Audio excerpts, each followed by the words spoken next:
this point, I have taken a whole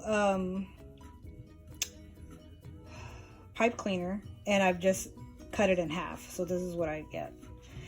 So call me crazy, but I will look at my mask and figure out what side I want to be the top. And I usually look to see if there's more of the solid pattern on the back showing in the front. I usually tend to make that my bottom. But what I do now is I will take my pipe cleaner and I will fish it along the top of my mask.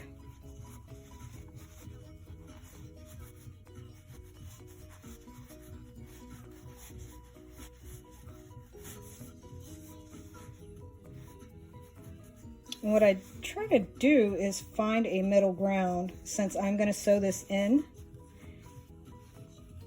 And you don't want it to look off at all. So what I do is just kind of feel around. Here's one in here, one in here, and it looks like it would be okay. So I tend to feel for the pipe cleaner, and hopefully this is the middle of it. And I start pinning them down right in the middle. And obviously you're going to pull these out as you sew. I don't always do it, but I should.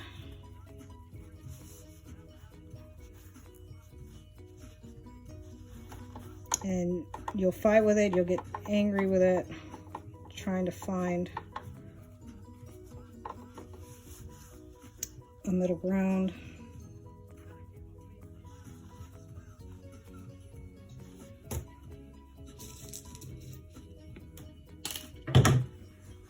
And here is the end.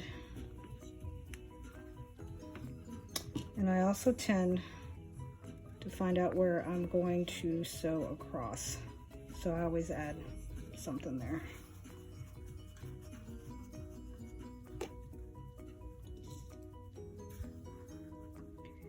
If you're not careful and if you sew over the pipe cleaner, the metal piece inside the pipe cleaner can break your needle. It's happened to me already. Okay, so now it's time to sew that in. And that looks pretty much even to me.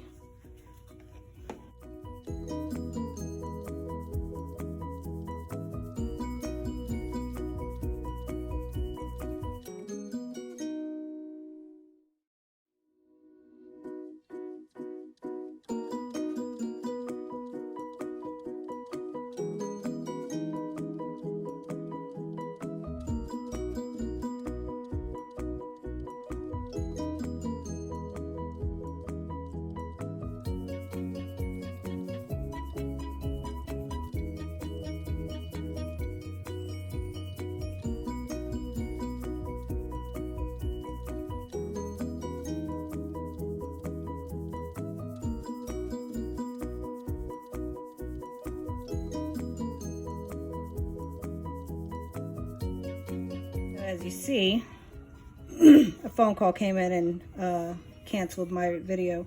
But as you can see, I started here, went down, and then I followed through all the way to get somewhat of a straight line. And then I came up and then reverse stitch. So now you have your nose piece. Now what we're gonna do is fold the ends. What I tend to do is feel the inside folds of the mask when we ironed it down initially. And I'll fold that over and I'll pin it.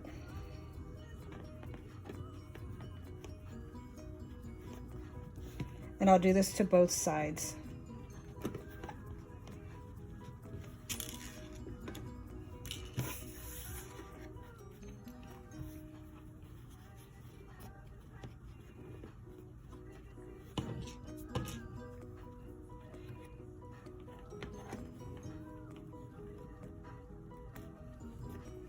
Pretty thick.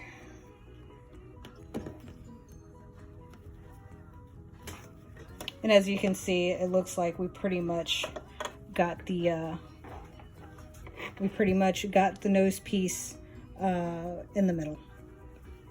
So what we're going to do now is sew this down.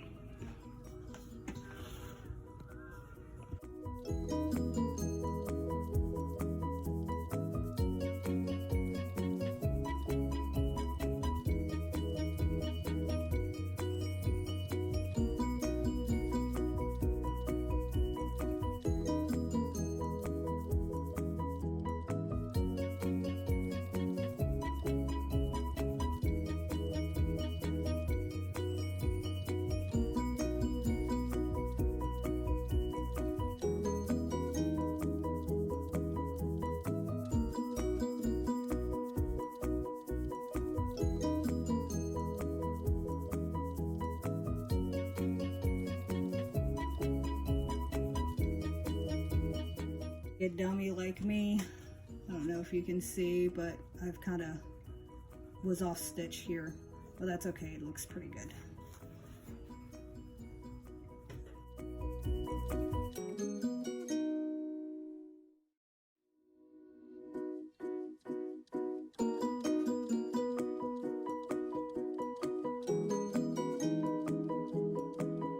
Thread came out of the eye of the needle. I had to fix that, but I did get both sides sewn.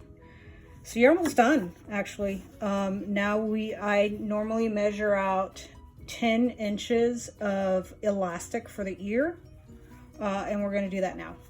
So I got this elastic from Amazon. It's an 1/8 of an inch. Pretty elasticy.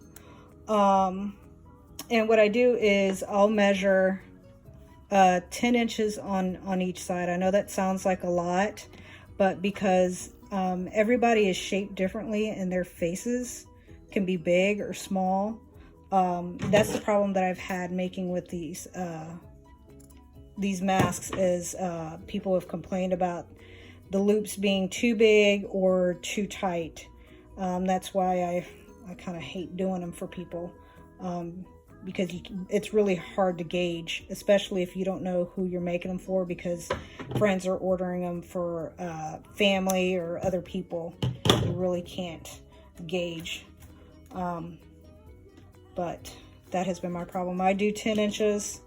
So what I tend to do is take the piece of elastic and a safety pin. And then I will thread it through.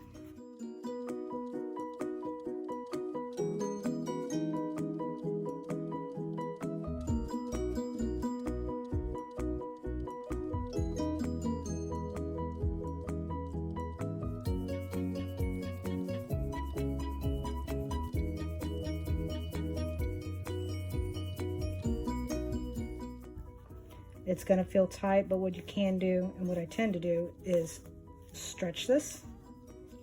And because this is for me, I will test it out and see if it's good. And I will do the same for the next. Got both sides on, and now you've got your mask. And time to try it on. Now again, this is 3 layers. You've got your facial part, your middle, and the part that goes towards your face. With the next one, I will add a filter pocket, so that way you can see. I won't go through everything, but I'll show you how I add the filter pocket.